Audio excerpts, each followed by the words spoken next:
show off their Hot Wheels inspired cars. So, I've got some fact sheets here. You get to learn along with the audience. I'll just hit the record button and... I'd never guessed, Hayley.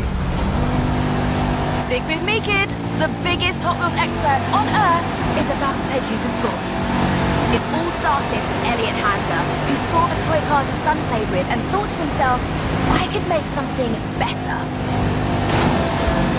You see, right from the very beginning, Elliot envisioned a toy car that looked cool and rolled fast, making it that much more fun to play with.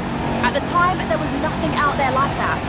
Hander brought in former rocket engineer Jack Ryan and General Motors car designer Harry Bradley to help, and between them they made the first 16 cars, known as the Original 16. Jack's team developed the stainless steel axles and Delrin hubs that allow the cars to roll super fast, while Harry made them look super eye-catching.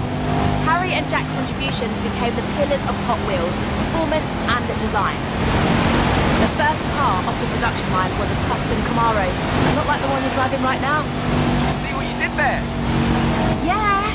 And another of the Original 16 was the custom Fleetside, based on Harry's custom Chevy El Camino. Most of those early designs are inspired by hot rods and muscle cars, which were popular in California car culture at the time. After Harry Bradley, more designers joined the team, like Ira Guilford from Chrysler, who did the Twin Mill, and Larry Wood from Ford, who designed the original Bone Shaker. But right from the beginning, they were designing cars to do one thing above all: roll really, really fast on plastic tracks. You've done your research. Research? I memorized this stuff when I was 6 years old. One reason why Hot Wheels are so eye-catching is because of a special paint called Spectraflame. They use a transparent lacquer applied over a polished zinc plating, which gave it a totally awesome metallic effect. Just like a real car, since then Hot Wheels has broadened and developed its paint technique to support a variety of looks and effects. Fascinating stuff, right? Another detail was a red stripe on the tyres, like the one you're driving now. They called them red line tyres, and they look so cool! Red line tyres are a defining characteristic of this era, and are really sought after by collectors.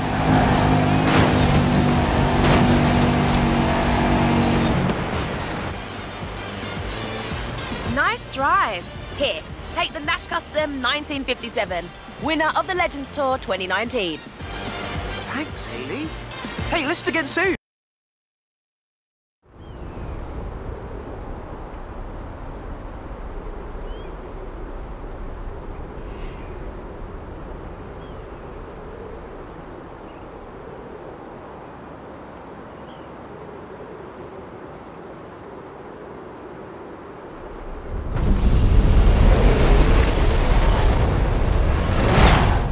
Careful!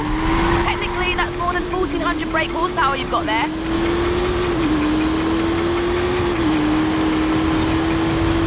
As I said, Hot Wheels have always been designed to go really fast on custom tracks. So, what do you do with the track? Well, you make it in segments so people can build whatever they like. Then you invent a battery-powered booster to shoot cars along the straight and a speed brake to slow them down for tight turns. You can even tune how fast the booster will propel the cars. Mission accomplished! I have another one in mind that you would absolutely nail if you're up for it. But why stop there? Loops, jump ramps, bank turns, gravity drops, trestle bridges, chicanes, crossovers, lap counters, multi-lane, side-by-side racing launchers. All fully compatible, of course. That's just good engineering. They even made an auto shop with a working dyno and a teeny tiny oil can and wrench to tune up your cars. I played with it. Nice. Why's the track orange? It's like bright orange. Can't argue with that. As you know, nothing is more exciting than seeing cars racing side by side. Hot Wheels made loads of accessories for this, including launchers for the start line, speedometers to clock the speed of passing cars, and finish gantries that could show which car had won. No cheating allowed. In the 70s, there were dedicated multi-lane track pieces, including the Fat Track, which was 3 lanes wide and had no dividers for a risky overtake. Nowadays, there's even more fun stuff to play with. You've got figure eights, multi-story garages, rubber band kickers, and even giant sharks and dinosaurs that chomp on the track. Why else do you think we got a giant dragon right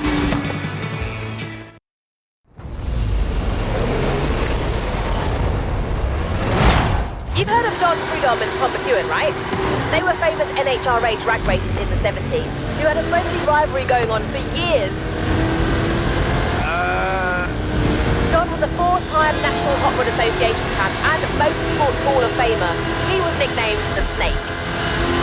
And Tom McEwen was another dragster who won the NHRA US Nationals. They called him the Mongoose. They were both well-established racers in their own right. As the two of them competed in the US Nationals over the years, they crossed paths numerous times, which sparked a friendly rivalry between them. Mattel proposed to make a series of toys based on the rivalry between the Snake and the Mongoose. The Hot Wheels sponsorship led to all kinds of drag-themed stuff.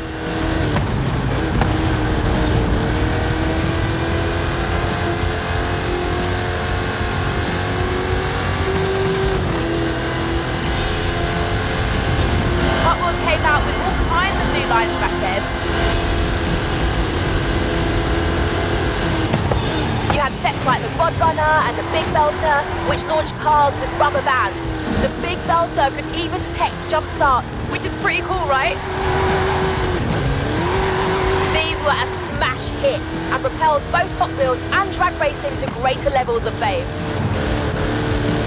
Heavyweights were designed to go faster on gravity drops, and Sizzlers had little battery-powered motors so you didn't need a launcher.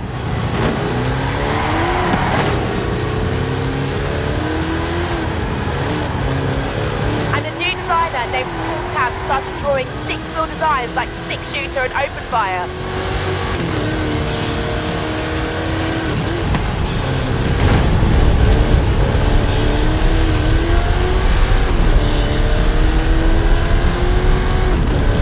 Hot Wheels didn't stop there.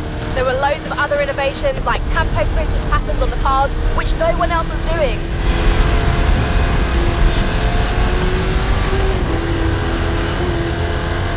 Then you had the Hot Wheels Collector's Club Kit, where you could mail in to get either the Boss Husk, Heavy Chevy, or King Cuda, all with open hoods, big supercharger blowers, and silver paint jobs. Oh, so cool. Wish I'd been around back then.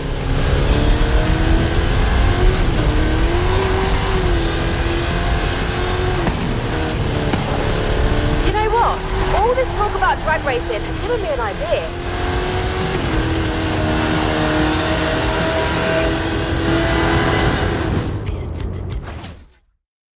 The cars in the original Snake vs. Mongoose set were powered by rubber bands. These ones, well... How about you and I test them in a drag race? Bring it on, Hayley. Let's go.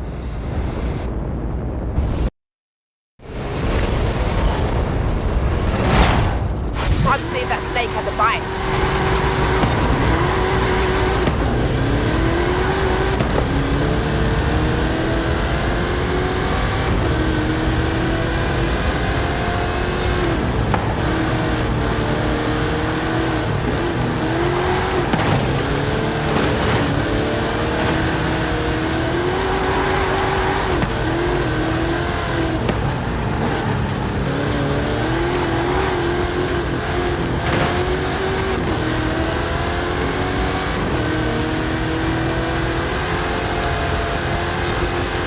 Coming up on a loop. Keep your car in the middle.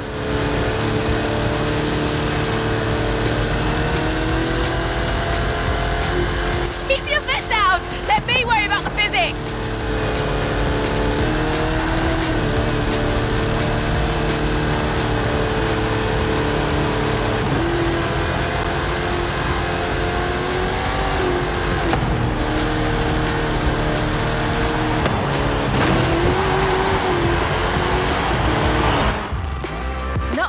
Not bad. I obviously let you win, though. Who else am I going to give the keys to the Rip Rod?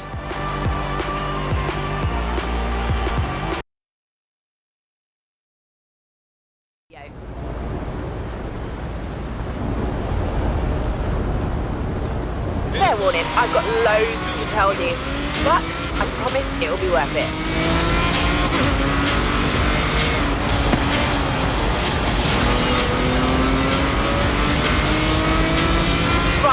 The 80s were known as the Black Root era because the previous redline tyres with a red pinstripe were discontinued in 1977. Then there were hot ones with thinner axles, ultra hot, the new wheel design, real riders and actual rubber tyres. Those were pretty popular. Let me think.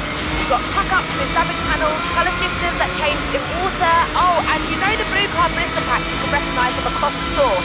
They started in April too.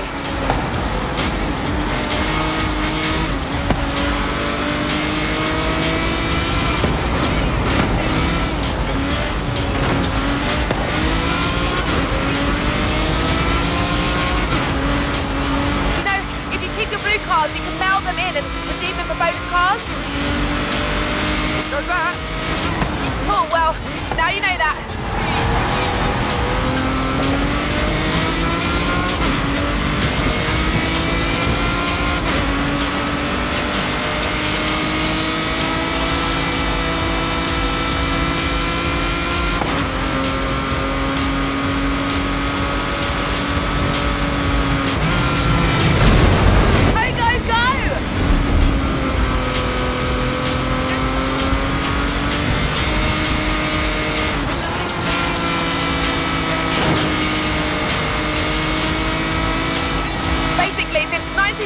When they split up the product line into series and brought in numbering and limited editions, collecting Hot Wheels has gone from a hobby to a full-on obsession. Are you okay? Yeah, I'm good. I'm good.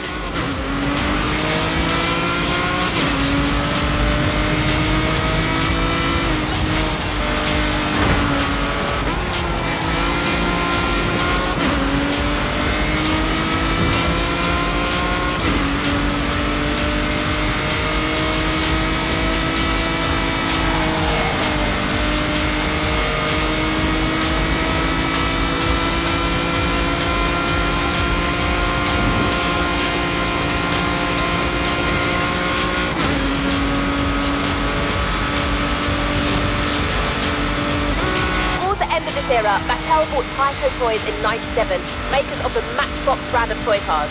This brought all the miniature toy cars under one big roof.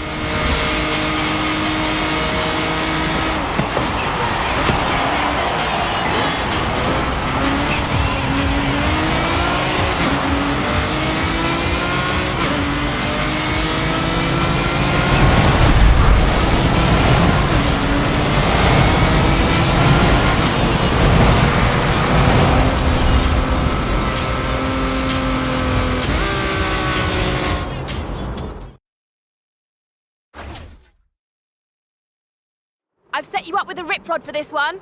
Off-Road Series 2014, code BD00. One of the new lines Hot Wheels created was called the Treasure Hunt Series. Limited production, super collectible. Obviously, we can't go into a toy store or convention floor, so I'll simulate the experience with some treasure chests.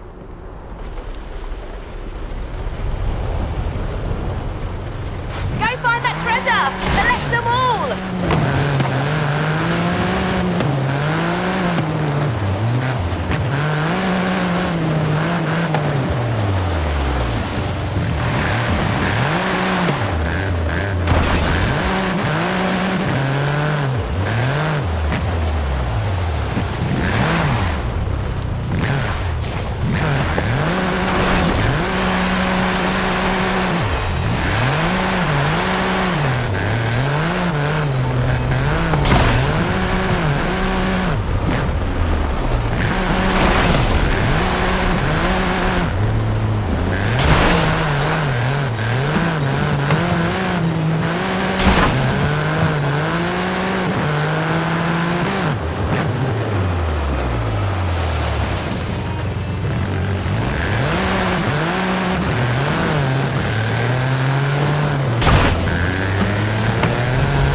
you know what it's like to be a proper Hot Wheels collector. Exhausting, right?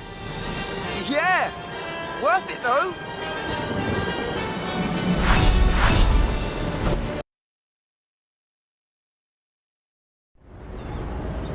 Oh, did I tell you about the Hot Wheels 50th anniversary back in 2018? No, but I have a feeling you're about to. They did a sweet black and gold series with matching livery and a whole collection of other 50th anniversary inspired cars throughout the line. They've also started the Hot Wheels Legends Tour. Custom car builders compete to show off their best designs. Then Hot Wheels picks the best one and makes it into a 1/64 scale toy. That's how we ended up with the two Jet Z, Nash Metropolitan and Custom Trans Am.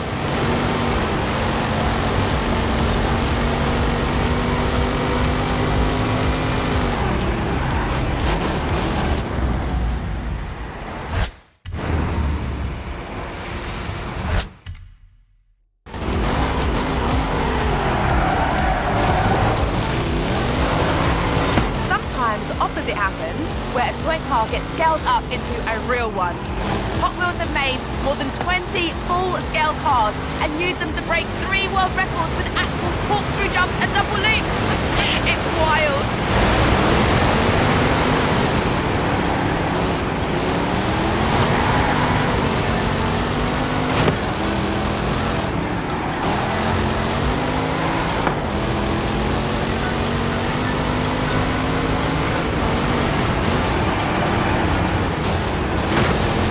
By the 2000s, loads of amazing designers had worked on Hot Wheels. Mark Jones, Phil Wheelman, Brendan Patusky, Fraser Campbell, I could go on and on.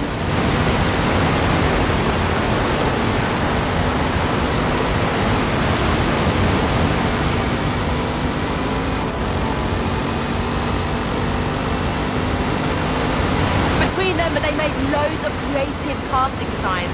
There were lines like the Toon, Hard Nose, Cruise, Fatbacks, Torpedoes, and the Drop Top series, and the Realistic series, if that was your jam.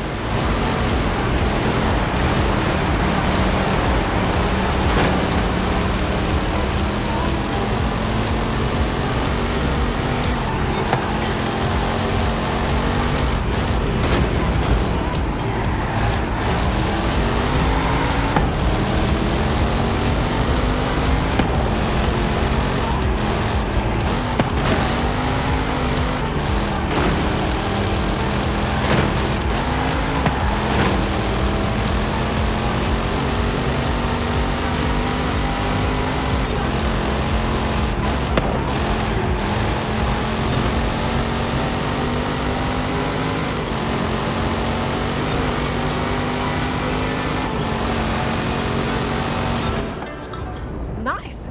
Now, let's shake up that bone shaker a bit, shall we?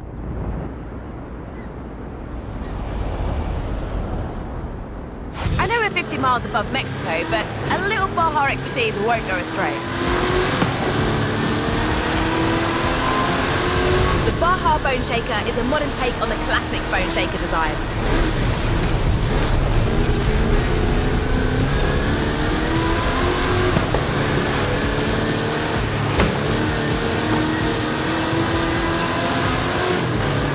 Have done heaps of cool stuff outside of model cars as well. You've been a part of the Horizon Festival. Exactly.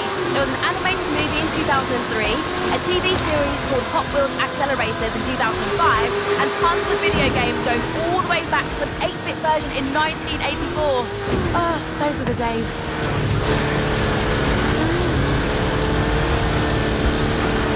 And get this, back in 2014, they hooked up with the University of Southern California to develop speedometry, an educational curriculum to teach kids science and maths.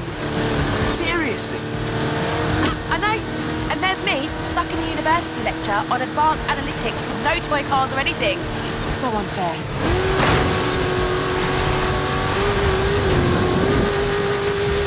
Oh yeah! Off the end of the track!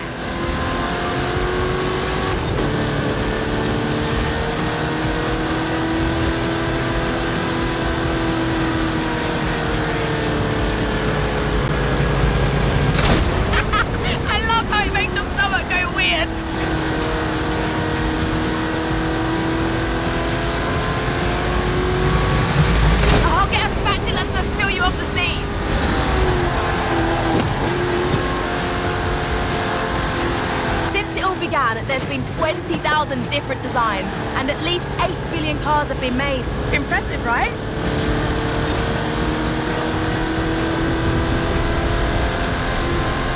But the rare cars are still worth a lot at auction. An ultra-rare prototype of the 1969 Volkswagen Beach Bomb sold for $72,000, and some collections are estimated to be worth over $1 million. In the early 2000s, several collector conventions began to spring up around the world, where fans could meet up to buy or sell cars, show off their collections, or just talk about their hobby.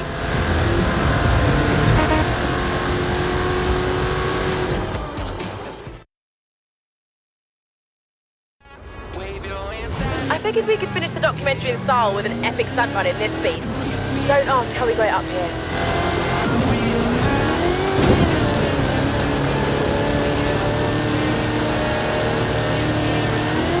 So, what fun facts have you got on this thing? Can we do epic stunts now and do facts later, please? Couldn't have done it better at 1 to 64 scale.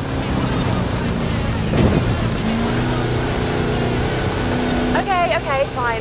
In 2018, Hot Wheels launched its Hot Wheels Monster Trucks toy line, and an exciting live event came a year later. This line has both amazing original designs and monster truck versions of classics like the Bone Shaker and Twin Mill. Woo! This is epic!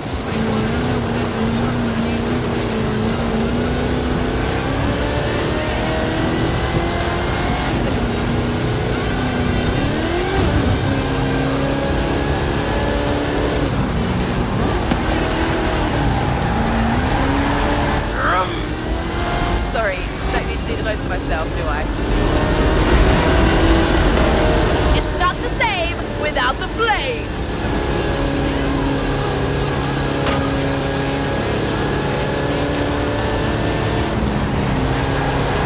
PEI XC1 chassis, 540 cubic inch Chevrolet engine, 66 inch Terra tyres. It's a beast! Anyway, stunts please!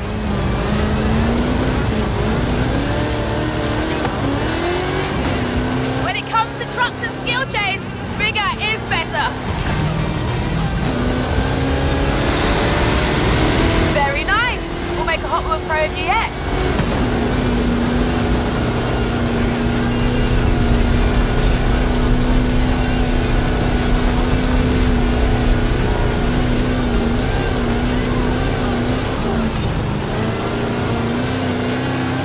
Now this is a Hot Wheels finale.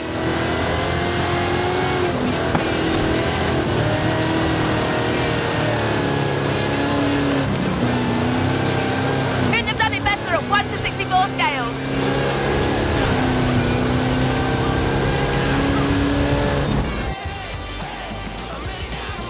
Yeah, that was a suitably epic finale.